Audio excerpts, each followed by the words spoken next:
नेता यह कह रहे हैं कि मुख्यमंत्री ने शिक्षा मंत्री को सही करने के लिए शिक्षा विभाग के पाठक को एक बहुत लोग आरजेडी के बहुत लोग नहीं कह रहे हैं, आरजेडी के एक आदमी कह रहे हैं, उनका अपना कोई पर्सनल एजेंडा होगा, हम लोग नहीं जानते उसको। ये क्या बीजेपी भी कह रहे हैं। अब बीजेपी तो हमारे बारे में अच्छी बात थोड़ी कहेगी, आप क्या एक्सपेक्ट करते हैं? बीजेपी ये कहेगी कि बहुत अच्छा काम चल रहा है, ऐसा काम नीतीश कुमार के कार्यकाल में कभी नहीं हुआ जो नीतीश कुमार कर रहे हैं, ये एक्सपेक्ट करते हैं क्या भारतीय जनता पार्टी से?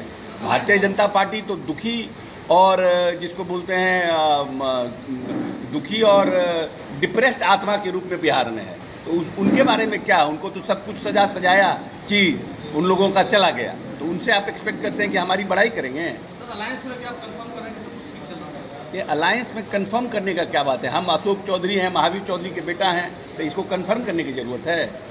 हर बार रोज यही चीज़ सवाल पूछिएगा। अब Sunil Singh is not ultimate leader of the RJD ना, why should we react on Sunil Singh?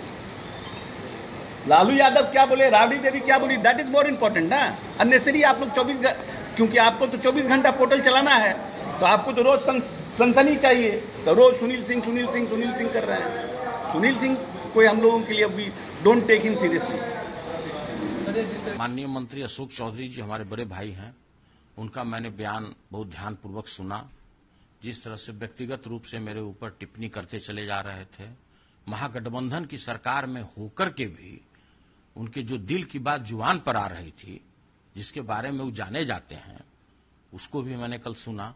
कितना दुर्भाग्यपूर्ण बात है कि भाई आप जंगल राज की बात कर रहे हैं, ये भी शर्म हया नहीं है आपको कि जो जंगल राज की बात कर रहे हैं उसके तो सबसे सक्रिय मंत्री आप थे उस समय में, आप ही उनके सलाहकार थे माननीय लालू प्रसाद जी के, और आप ही उसकी चर्चा कर रहे हैं।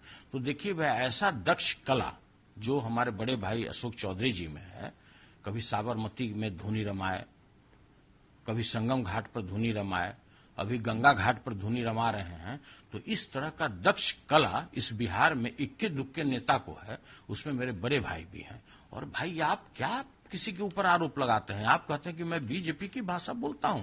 अरे ये बोलते हुए तो आपको शर्म आना चाहिए कि जो व्यक्ति न जाने जिस तरह से शर्ट और फुल पैंट बदला जाता है, उस तरह अपने पार्टी बदला है। आप कभी यहां थे, कभी वहां थे, कभी वहां थे, जहां भी मिला खीर आप उधर गए फिर, और आप मेरे ऊपर आरोप लगा रहे हैं। जो व्यक्ति 1995 से लेकर आज 2023 है, तकरीबन 28 साल, अब 3 दशक पूरा होने जा रहा है, हर एक तूफान और चट्टान की तरह अपने नेता के साथ हम लगे रहे, और आप मेरे ऊपर आरोप लगाते हैं, यह डूब मरने वाली बात है। हम अपने बड़े भाई को कहना चाहते हैं कि आप कहते हैं कि हम तेजस्वी यादव जी, राबड़ी देवी और लालू प्रसाद जी को छोड़कर किसी को नहीं जानते हैं। कभी हमने कहा कि आप हमको जानिए? अरे मैं भी 1 लाख राष्ट्रीय जनता दल का कार्यकर्ता है, उसमें से एक कार्यकर्ता हम अपने को मानते हैं, और उसमें भी सिंपल कार्यकर्ता अपने को मानते हैं।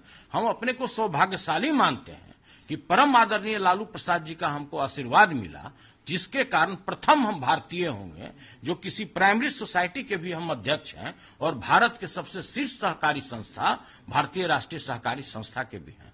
आपको तो बिहार के लोग जानते हैं इस कदर में कि जहां भी सत्ता होता है आप उसमें चिपकना जानते हैं।